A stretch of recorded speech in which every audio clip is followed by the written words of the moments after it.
Guardian monster has its own musical theme, which you can hear in many situations in the game, even if the Guardian is not physically present.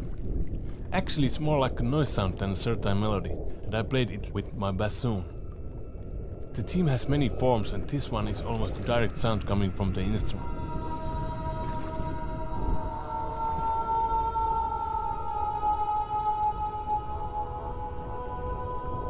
And this noise, which sounds like screaming, is a highly modified version of it.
level is the high point of the lurker build-up, which sort of started in an entrance level with the slime appearing. It's supposed to be a sort of roller coaster ride and is designed to be easy enough to be completed on the first try. Yet, it should also be stressful. Many of the things in a level that seems like you barely make it are just scripted to be that way. But it's nothing you notice because they're blended in with the truly deadly stuff.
This is the second hub level of the game, and is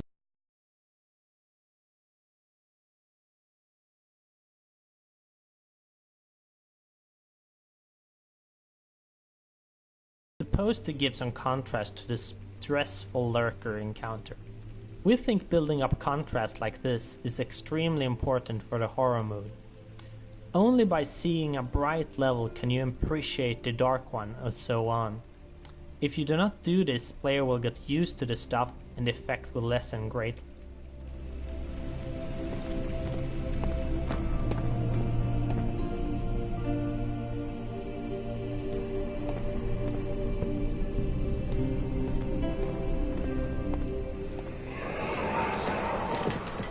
You have an ascending room. Will it take us to the inner sanctum?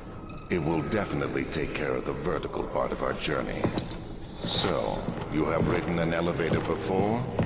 Yes, the Colosseum at Regent's Park has one. It takes you to the gallery where you can view the panorama. Good. This ride might be a little longer, and in the other direction.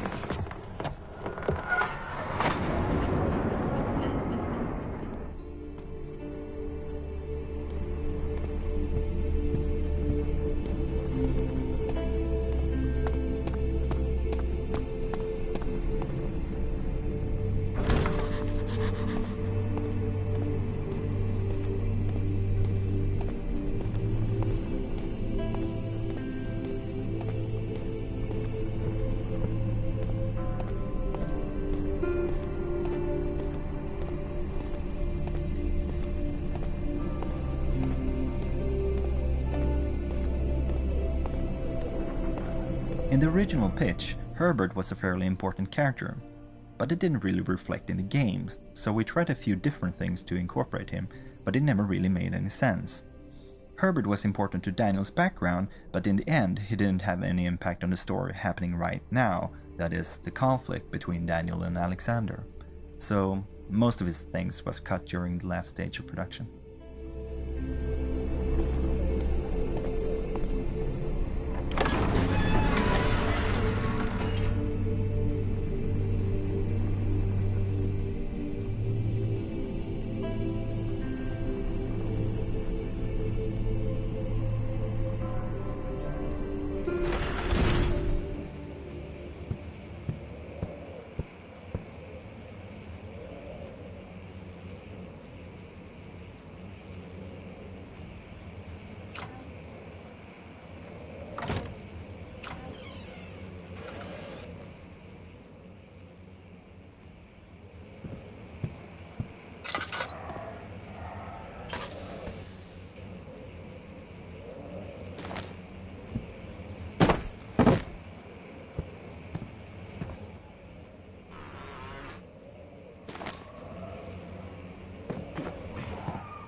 This map was one of the most fun to make because of the rooms have more objects than we usually add in the levels.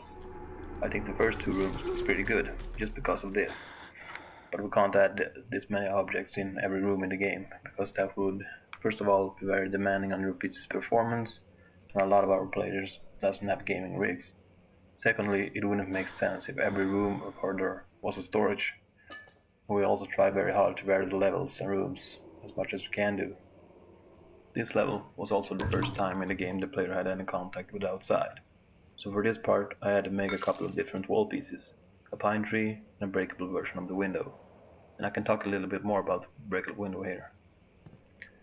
When creating breakable objects like this, we have to first of all break the model by splitting parts up and creating pieces. Like on this window, it has a lot of wood parts that are loose after it breaks. Those parts are remodeled into broken versions, and in the broken version of the window, they're actually hanging in the air at the same place they were when the window was whole. After modeling those and exporting the model into collage format, which our engine handles, I use our in-house model editor, set each wood part up with a body for collision, and I also add weight for it to behave realistically. I also add material type, in this case wood, and that is so that wood sound is played when the beats hit something. You can also set up more advanced stuff like how it will behave in water, how fast it can travel, and how fast the speed will decay, but also a lot of other settings as well. But when the broken version is done, I also set up a special entity of the original window where I set it to break at a certain force, and when that happens another entity will load and this one will disappear. And in this case we load the broken version of the window. We also set it up so a particle system with glass shards is going to be played as well as a break sound. And as soon as you break that window and all that is happening, and since you probably threw something at the window, the force of that object will make the wood pieces fly, not fall straight to the ground as they would otherwise. That is pretty much how we do it with most breakable entities, but of course creating a particle system and sounds for this is needed too, And in this level you can also see a lot of props that I made earlier before we started making maps. This is objects like shelves, tables, chairs, paintings, etc. But of course I didn't make all the objects in this level.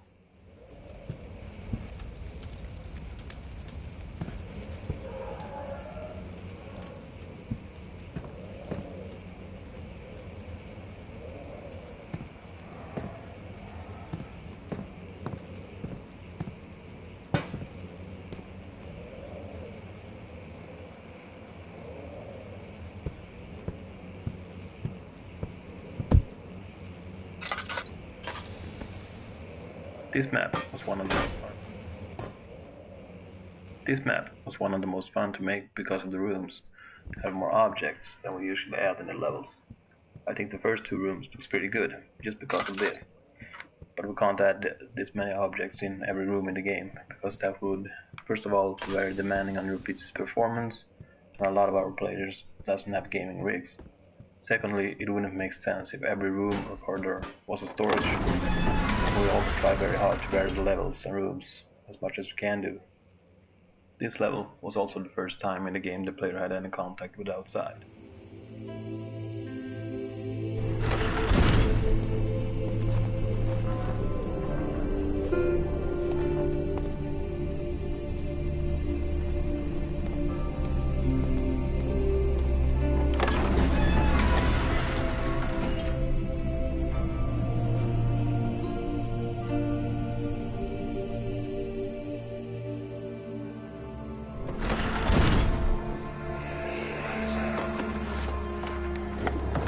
My journal is gone. What would they want with my journal?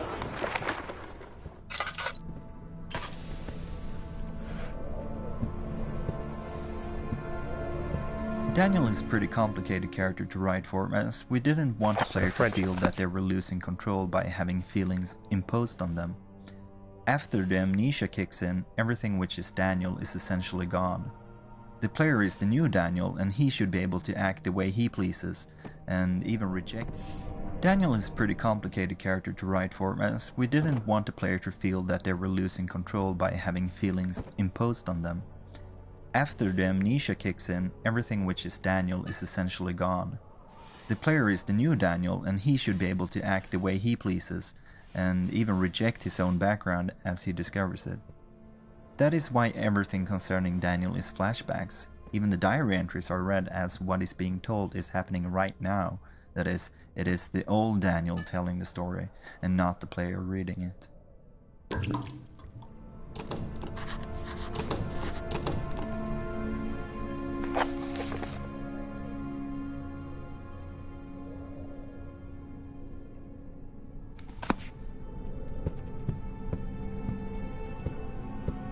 In this room, everything is connected to destruction and home. This was Daniel's home as Alexander's guest, and the diary entries are about Daniel being home in London and things falling apart. These sort of connections are not something that we want the player to get, but rather it should end up in the subconscious and work toward building the mood.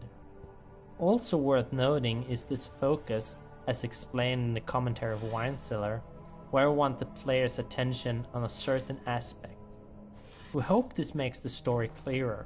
The idea is to slowly build it up, one part at a time, giving the player time to digest and think about it.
4th of July, 1839. The ancient stone relic now rests on my table.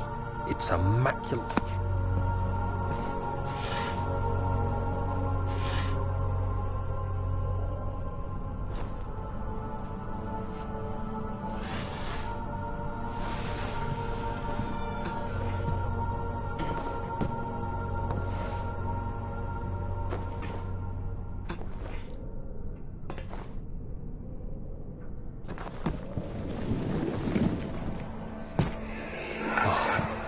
God, there it is. I guess it is a good place to hide it then.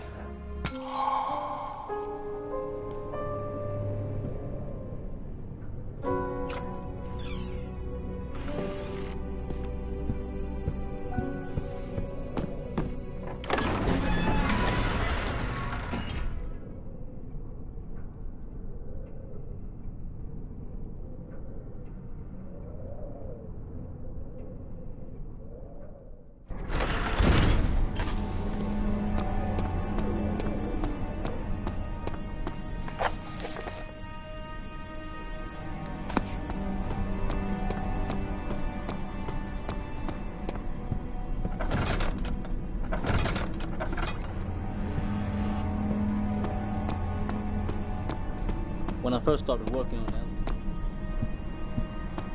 started working on the elevator, I had detailed concept art as base of my work. This is both a blessing and a curse. Concept art saves a lot of time for us, as we just have to tough work to see in the picture, but it also takes away some fun parts of our work, as we don't have to design anything ourselves. In this case, the concept art was very detailed and there wasn't much to change. However, I know.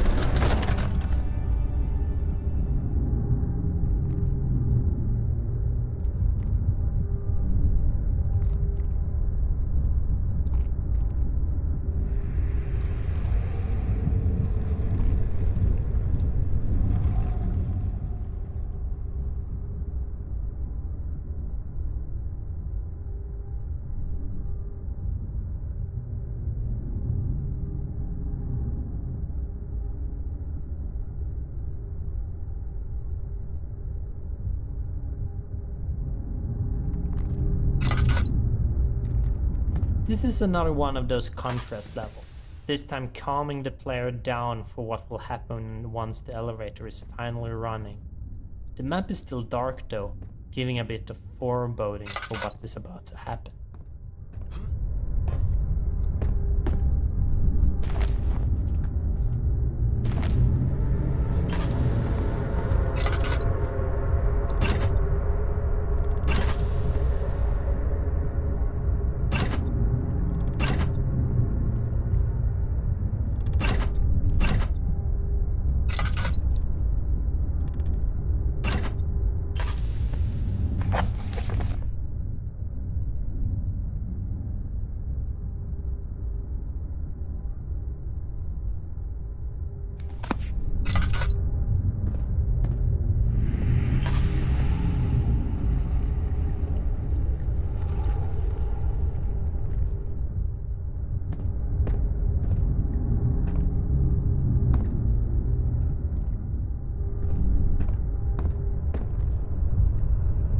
July, 1839.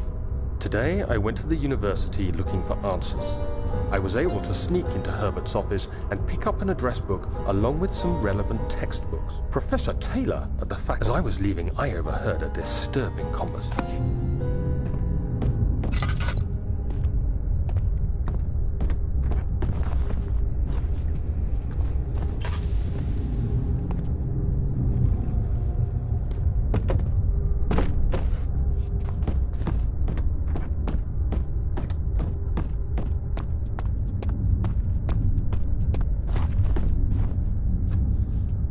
When I first saw the concept art for this level, I was pretty happy because I think it looked very interesting with all the pipes coming from random places and going throughout the level. But I was also a little bit worried because it looked so time consuming to create all the pieces and placing them in the level. But in the end, I was right about that because it did take a lot of time to make everything fit together. But I also think it was worth it because it's a very interesting looking level. And we also use the same pipe system for other levels. As for all the pipes in this level, I modeled and textured them in Maya. I think there are 26 different pieces of pipes that I made. I had to import the wall pieces used in this level into Maya as well, and make a temporary little map to check if the pipes were correct length and all. I also had to make sure all the pipes snap and align well at 0.25 meters in every axis, otherwise placing all the pipes in the level would be nearly impossible. As for creating the texture for the pipes, it was pretty easy because I went with a simple kind of rusty metal look. And when that was done, I started with the pipe work in the level. As you can see, there are a lot of pipes in this level. After this map was done, you could say I pretty much became the plumber of the team. And for some reason, I got most of the pipe-related levels scheduled to me.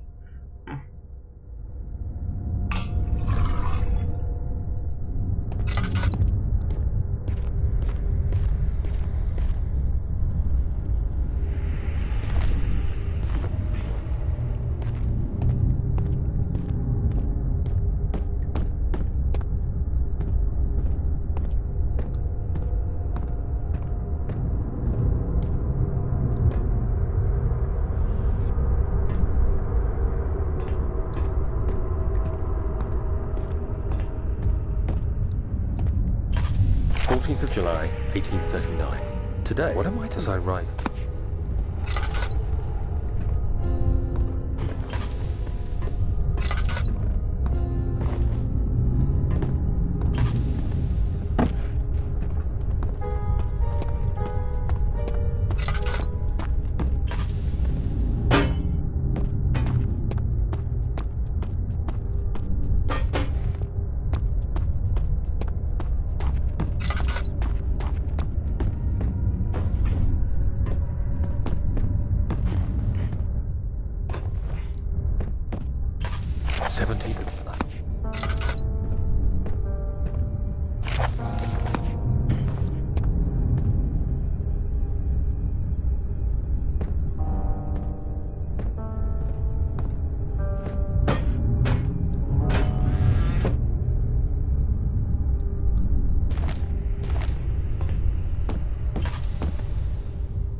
This is another one of those contrast levels, this time calming the player down for what will happen once the elevator is finally running. The map is still dark though, giving a bit of foreboding for what is about to happen.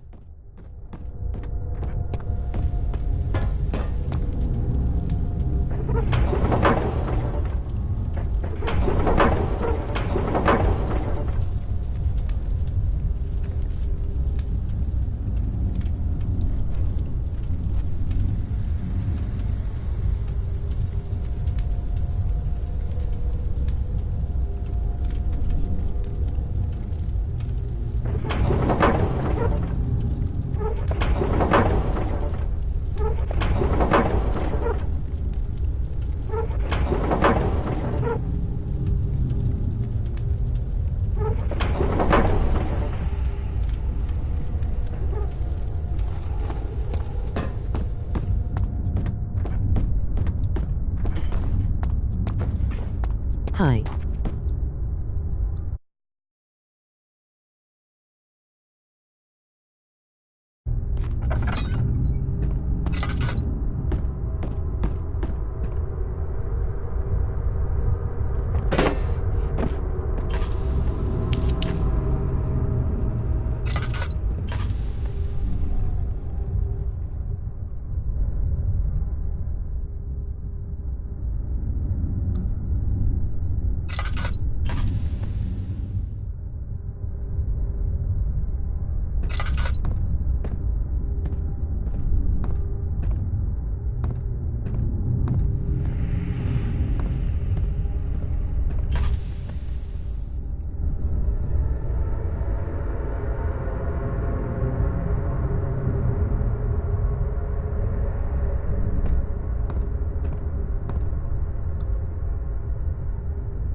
In the original pitch, Herbert was a fairly important character, but it didn't really reflect in the games, so we tried a few different things to incorporate him, but it never really made any sense.